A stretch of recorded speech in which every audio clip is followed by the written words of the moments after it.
Good morning, Jennifer. How are you today? Morning, Mary Kay. I'm good. How are you? Doing well. We're glad to have you here. Thanks for joining us.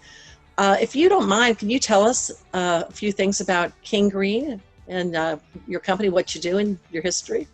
Sure. So, King Green is a family owned and operated lawn care business. So, we specialize in fertilization and weed control for both residential and commercial properties, sports turf, things like that. We've been in the business for 33 years. I've been lucky enough to grow up in the business. My father, Charlie, started it in 1987. So we are truly family owned and operated. And your dad is, is a legend in the industry. Yeah. I know that he was one of the early founders of Malta, which turned into UAC, and he is just dearly loved and revered by thousands and thousands in the industry. But you now are COO. So truly grew up in the industry, looked at my dad, listened to all his stories of his early days in the lawn care industry, how he started King Green. And it's been fun. It's been fun to listen to and watch. And I'm excited that we've been able to move forward and truly work on transitioning to that second generation company. It's not easy, but it is fun. And so that's been the thing that keeps us moving forward.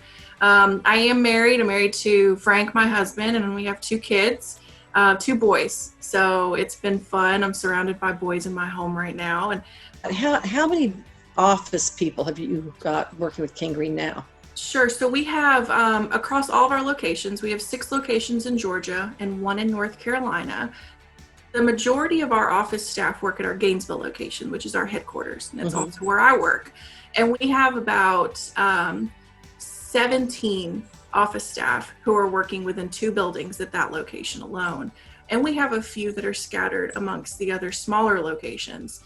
But our first priority was, how are we going to get the technology that we need to allow for our office staff to work from home?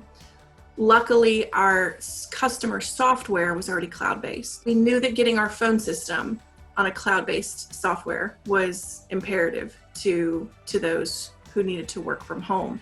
And so that's what we did. And with the help of my entire leadership team, they were able to put together our secondary phone system and get everybody up and running on their cell phones and on their laptops from home. So you were very fortunate.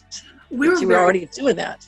Yes, and I can tell you there was some hesitation when it came to transitioning to our cloud-based software system in December. If we could find any silver lining to some of the hiccups that we went through, it's that we were able to keep all of our staff safe and healthy and have them work from home just as quickly as we could. But looking to the future a little bit, do you anticipate that you will have more or continue remote working?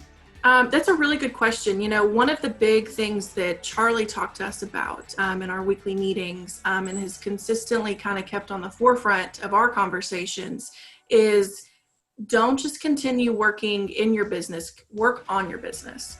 And so that's what we've been trying to do here is, how can we improve our processes and our systems with everything that's been happening? And I think there's a lot to be said about what we've learned. We've implemented, I think, more efficient processes and systems, especially from the admin side. We've come together as a team, and everybody understands that we're all going through this together and at the same time, and we can find a little comfort in that, that the stresses and the hardships that we're going through, we're all going through it together as a team. And that was really important too. So, Jennifer, I know your dad was always been so involved in the industry, and I know you have gotten involved and see it as very important. You're involved with the National Association of Landscape Professionals, and I know that will probably be taking on some more leadership in UAC in the near future. Tell me what it means to you, and why do you find that important? I always appreciated and respected the fact that while there was competition amongst lawn care operators and owners, there was also this sense of coming together and supporting the industry from its foundation. And with the peer groups that I've been in and the relationships that I've made, they've not only helped me professionally, but they've also helped me personally as well.